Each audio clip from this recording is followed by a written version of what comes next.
ये सब पागल छागल सुबह सुबह दुकान के सामने आ गए हैं। चल हट यहाँ से। अरे क्या कर रहा है तू? हट जा यहाँ से। मैं इस तिरंगा को गिरने नहीं दूंगा।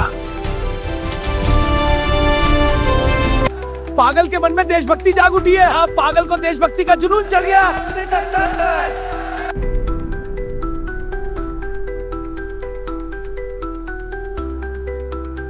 यार मेरे भाई, तेरे को कुछ नहीं होगा, कुछ नहीं होगा। तू बस मेरे साथ रहा। हाँ, बस तू चुप रहा।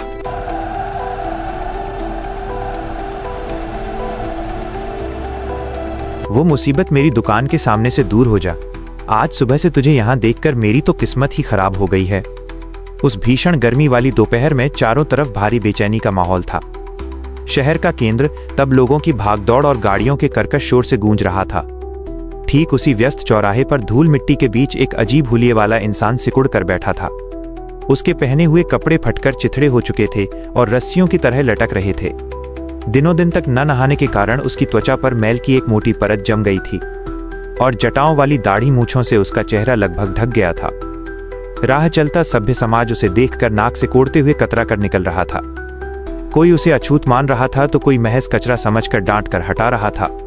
पास के ही एक चाय वाले ने उस पर गंदा पानी छिड़क दिया और चिल्ला उठा, वो मुसीबत मेरी दुकान के सामने से दूर हो जा। आज सुबह से तुझे यहाँ देखकर मेरी तो किस्मत ही खराब हो गई है। दुकानदार का वो अभद्र व्यवहार देखकर सड़क किनारे खड़े कुछ शरारती किशोरों के मन में शैतानी जागी। वे हंसते हंसते सड़क से कंकड़ पत्थर उठाकर उस इंसान की ओर फेंकने लगे। एक नुकीला पत्थर जोर से उसके माथे पर लगा और वहां से खून की एक लाल लकीर बहने लगी।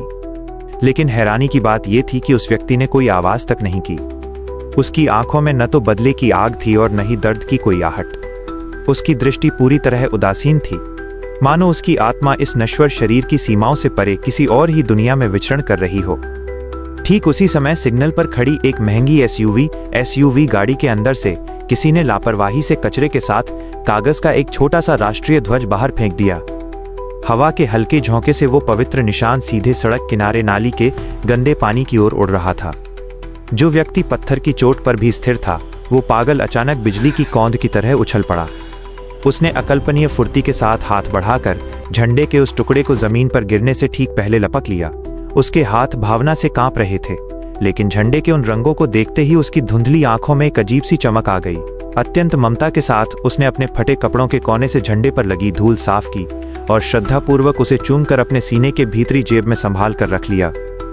राहगीर ये दृश्य देखकर उपहास की हंसी हंसने लगे। वे जोर जोर से कहने लगे, देखो ये पागल अब देशभक्ति का नाटक कर रहा है। भीड़ के बीच से ताने और सीटियां बजने लगीं। कोई उसे बुरा भला कह रहा था तो कोई फिर से पत्थर उठाने की कोशिश कर रहा था। लेकिन उस इंसान का ध्यान तब आसपास के उपहास से बहुत ऊपर था। वो शायद अपना नाम, अपनी पहचान भूल चुका था, लेकिन उसकी अंतरात्मा में ध्वज के प्रति जो अटूट खिंचाव था, उसे समय की धूल नहीं मिटा पाई थी। अचानक ही ट्रैफिक पुलिस ने तेजी से सभी वाहनों को रोक दिया। दूर से लंबे सायरन की तीखी आवाज आने लगी। पल भर में माहौल गंभीर हो गया। लोगों ने देखा कि सेना का एक विशाल काफिला कॉन्वॉय धीमी गति से आगे बढ़ रहा है। सबसे आगे पायलट जीप थी और उसके पीछे कतारबद्ध बड़े बड़े सैन्य ट्रक और कमांडिंग ऑफिसर्स की गाड़ियां थीं। मौजूद भीड़ कानाफूसी करने लगी कि निश्चित रूप से कोई उच्च पदस्थ सेना अधिकारी इस रास्ते से गुजर रहे हैं।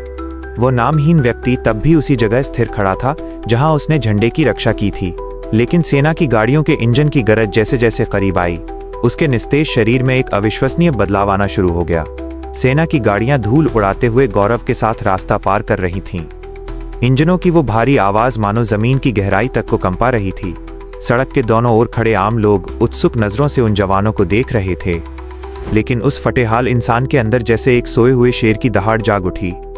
जैसे ही काफिले के बीच में चल रही मुख्य गाड़ी, जिसके आगे सितारे, स्टार्स और सेना का झंडा लगा था, उसके सामने पहुंची, एक अविश्वसनीय घटना घटी। वो कंकाल जैसा व्यक्ति जो कुछ देर पहले तक सिकुड़ा बैठा पत्थर खा रहा था, अचानक तनकर सीधा खड़ा हो गया। सालों से झुकी हुई उसकी रीढ़ की हड्डी तीर की तरह सीधी हो गई। उसने अपने दोनों पैरों की एड़ियों को जोड़कर एक सटीक सैन्य मुद्रा में खड़ा हुआ और सीना गर्व से फूल गया। उसकी आंखों का वो खालीपन पल भर में गायब हो गया और एक अदम्य सैनिक की तीखी नजर लौट आई। जब उस उच्च पदस्थ अधिकारी की गाड़ी उसके ठीक बराबर आई, उस पागल इंसान ने अपना दाहिना हाथ माथे पर लगाकर एक अत्यंत दृढ़ और सटीक सैल्यूट किया। ये कोई सामान्य हाथ उठाना नहीं था। हाथ की उंगलियों की स्थिति और शरीर की मुद्रा इतनी सधी हुई थी कि किसी लंबे अनुभव वाले सैनिक के अलावा ऐसा करना असंभव था। कपड़े उसके शरीर पर जर्जर थे, ये सच है, लेकिन उसका मन तब वीरता की वर्दी से सुसज्जित था। अब तक जो लोग उसे पत्थर मार रहे थे वे विस्मय से अवाक रह गए। वे कल्पना भी नहीं कर सकते थे कि इस बिदबास्ता इंसान के अंदर ऐसा तेज छिपा हो सकता है। उस गाड़ी की पिछली सीट पर सेना के एक उच्च पदस्थ अधिकारी मेजर जनरल आर्यन शर्मा बैठे थे। खिड़की से बाहर देखते हुए उनकी नजर अचानक भीड़ के बीच सैल्यूट करते उस इंसान पर पड़ी। एक पल के लिए जनरल शर्मा की धड़कन जैसे थम गई। उन्होंने अपना पूरा जीवन फौजी अनुशासन में बिताया था। वे जानते हैं कि एक असली सैनिक का अभिवादन कैसा होता है। इस जर्जर हाल वाले इंसान का सैल्यूट किसी भी युवा जवान से कहीं ज्यादा सटीक था। जनरल के दिमाग में यादों की एक बिजली सी कौंध गई। धूल मिट्टी और बेतरतीब दाढ़ी मूंछों के नीचे छिपा वो चेहरा उन्हें बहुत जाना पहचाना लगने लगा।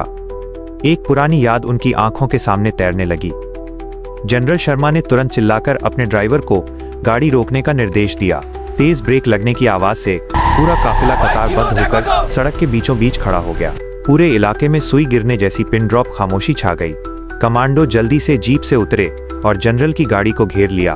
उन्होंने सोचा शायद कोई सुरक्षा खतरा या हमले की आशंका पैदा हुई है। उत्सुक भीड़ डर के मारे और पीछे हट गई। सबको लगा कि इस पागल ने जरूर कोई ऐसी गुस्ताखी की है जिसकी सेना उसे कड़ी सजा देगी। लेकिन जनरल आर्यन शर्मा किसी की बात सुने बिना गाड़ी का दरवाजा खोलकर तेजी से बाहर निकल आए। उनकी आंखों में तब आंसू थे और चेहरे पर एक अजीब सी व्याकुलता। वे अपने सुरक्षा घेरे को तोड़कर सीधे उस इंसान के सामने जाकर खड़े हो गए जो अब भी पत्थर की मूर्ति की तरह अटल सैल्यूट मुद्रा में खड़ा था। जनरल आर्यन उस व्यक्ति के ठीक सामने आकर रुक गए। उनके अंगरक्षक उन्हें सतर्क करने की कोशिश कर रहे थे, लेकिन उन्होंने हाथ दिखाकर उन्हें रोक दिया। वो फटाहाल इंसान अब भी उसी तरह खड़ा था। जनरल ने कांपते हाथों से उस आदमी के माथे पर जमे धूल भरे उलझे बालों को हटाया। माथा खुलते ही वहां दाईं ओर कनपट्टी के पास एक गहरा पुराना घाव का निशान उभर आया। वो मोटा शेल के स्प्लिंटर छर्रे का निशान था जो किसी सामान्य दुर्घटना में बनना संभव नहीं है। ये निशान देखते ही जनरल आर्यन के पैर डगमगाने लगे। उनकी आंखों से आंसुओं का बांध टूट गया। उन्होंने उस फटे कपड़े पहनने वाले इंसान को दोनों हाथों से गले लगाकर चीख पड़े, माइनस मेजर सूर्य भैया। यही थे मेजर सूर्य प्रताप सिंह, भारतीय सेना के वो वीर अधिकारी जिन्हें लगभग 14 साल पहले एक आत्मघाती अभियान के बाद लापता और मृत घोषित कर दिया गया था। उस तपती सीमा पर अकेले ही दुश्मन सैनिकों को रोककर उन्होंने अपनी पूरी बटालियन को बचाया था। दुश्मनों ने उन्हें घेर लिया था और उनका कोई नामो निशान नहीं मिला था। सरकार ने उन्हें मरणोपरांत वीरता पुरस्कार दिया था। परिवार ने उनकी तस्वीर के सामने दिया जलाया था। लेकिन आज वो लापता वीर एक जीती जागती परछाई बनकर अपने छोटे भाई के सामने खड़ा था। जनरल आर्यन का सारा धैर्य टूटकर बिखर गया। उन्होंने उस गंदे और बदबूदार शरीर को ही परम स्नेह से सीने से लगा लिया। जनरल की चमकती हुई इस्त्री की हुई वर्दी उस धूल और खून से सन गई, लेकिन उन्हें इसकी कोई परवाह नहीं थी। वे सड़क के बीच खड़े होकर बच्चे की तरह रोने लगे। भैया आप जिंदा हैं, हमने सोचा था आप हमें छोड़कर चले गए। माँ आपको पुकारते पुकारते अपनी आखिरी सांस ली भैया। आर्यन का वो आटा नाद सड़क पर खड़े लोगों के पत्थर दिल को भी पिघला गया। मेजर सूर्य पहले कुछ देर स्थिर रहे। उनकी याददाश्त 15 सालों की पीड़ा में धुल चुकी थी। वे इस रोते हुए बड़े अफसर को पहचान नहीं पा रहे थे, लेकिन खून का रिश्ता शायद दिमाग से ज्यादा दिल में गहरा होता है। आर्यन के गर्म आलिंगन में सूर्य की मांसपेशियां धीरे धीरे ढीली पड़ गईं। उनकी सूनी आंखों में एक अजीब सी हलचल दिखाई दी। लंबे समय बाद किसी ने उन्हें चोट नहीं पहुंचाई, किसी ने पत्थर नहीं फेंका, बल्कि परम ममता से सीने से लगा लिया। उनके होंठ थोड़े कांपे, मानो कोई खोया हुआ नाम पुकारना चाहते हों, लेकिन शब्द गले के नीचे ही अटक गए। बस 2 बूंद पवित्र जल उनकी आंखों से बहकर दाढ़ी को भिगो गया। पूरे चौराहे पर तब सन्नाटा छाया हुआ था। वो चायवाला और पत्थर फेंकने वाले युवक अब डर और शर्म से जमीन की ओर देखकर कांप रहे थे। जिसे उन्होंने कचरा समझा था वो इस देश की अजय ढाल था। ये जानने के बाद उनके पछतावे की कोई सीमा न रही। जनरल आर्यन ने बड़े प्यार से अपनी जेब से रुमाल निकालकर सूर्य के माथे से बहता खून पोंछने लगे। तभी उनकी नजर सूर्य की कसकर बंद मुट्ठी पर पड़ी। आर्यन ने धीरे धीरे वो मुट्ठी खोली। देखा कि उसके अंदर कागज का वो मामूली तिरंगा झंडा बड़े जतन से पकड़ा हुआ है। झंडे पर मेजर सूर्य का ताजा खून लगा था। आर्यन ने वो खून से सना झंडा उठाया और भीड़ की ओर देखा। उनकी आवाज में तब वज्र जैसी गरज और दिल दहला देने वाली पीड़ा मिली हुई थी। उन्होंने कहा, देखिए, आप लोग इसे ही पागल कहकर गाली दे रहे थे ना, पत्थर मार रहे थे।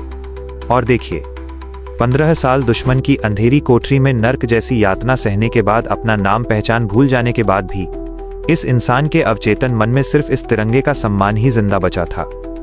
ये पागल नहीं है, पागल हम हैं जो अपने असली नायकों को पहचान नहीं पाते।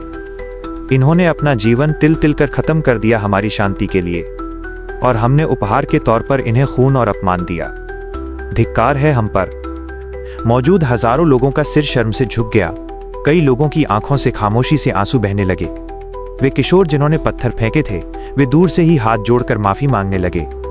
जनरल आर्यन ने अपने सिर से फौजी टोपी उतारकर बड़े भाई सूर्य के सिर पर पहना दी और मौजूद सभी जवानों की ओर देखकर आदेश दिया, guard of honour, major Surya Pratap Singh को सैल्यूट प्रदान करो। सैकड़ों बूटों की आवाज से रास्ता गूंज उठा।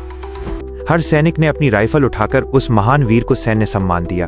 वह साधारण सड़क पल भर में ही एक परम तीर्थ स्थल में बदल गई।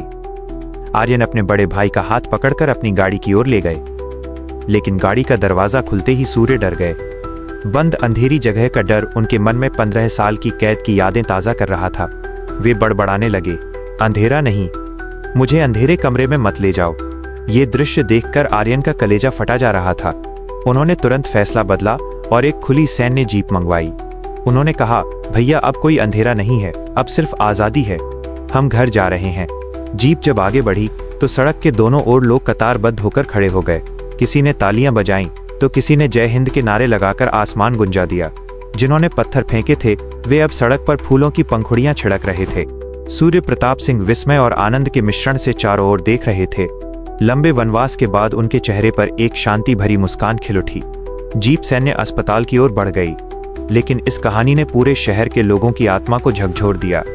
उन्होंने उस दिन समझ लिया कि हमारे आसपास घूमने वाला हर बेसहारा इंसान केवल भिखारी नहीं होता, कभी कभी वे हमारे भूले हुए ईश्वर तुल्य वीर भी होते हैं। प्रिय दोस्तों, कहानी अच्छी लगी हो तो लाइक, कमेंट, शेयर कर दो और भी आकर्षक नई नई वीडियो पाने के लिए हमारे स्टोरी हाउस दिल से चैनल को सब्सक्राइब कर दीजिए।